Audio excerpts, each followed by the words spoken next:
Our current economic paradigm goes back to the days of European colonialism.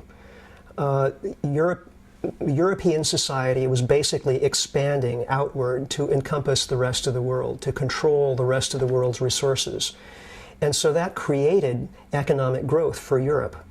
And so the very first economic theorists started to build this idea of growth into their theories.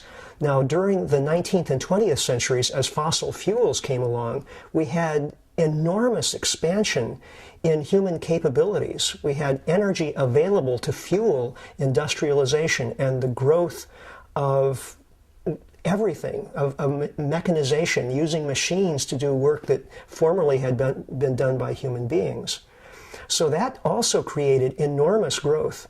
So as economics, as a system developed, of course, we think of economics these days as a science, but economics is not a science. It started out as a moral philosophy, and it still is, in effect, a kind of moral philosophy. But into the very bedrock of economics, whether it's leftist economics or rightist economics, Marxist or free market, it doesn't matter. It's all basically the same, is this idea that mechanization is inevitable, and that the economy will, can, and must continue to grow. Now, of course, this is an absurdity because we live on a finite spherical planet.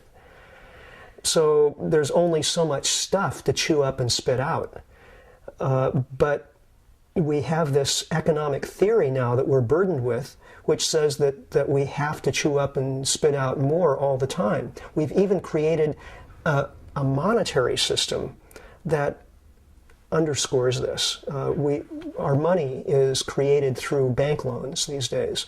It's not backed up by gold or silver. It's essentially fiat money that's created by the act of making a loan. When the loan's repaid, the money disappears. So all of those loans, of course, have interest attached to them. So if the interest is going to be paid on all of the loans that exist, that means that the money supply has to continually grow. And if the money supply stops growing, that means that a lot of people are going to default on their loans and money just disappears from the economy, and we have a deflationary depression, which is what we had back in the 1930s. So in order to avoid a deflationary depression, we have to have continual growth in the money supply, which has to be based on continual growth in economic activity, which must be based on the continual growth in available energy and raw materials to fuel economic activity. Well, of course, that's simply not in the cards. We can't have that because it's physically impossible.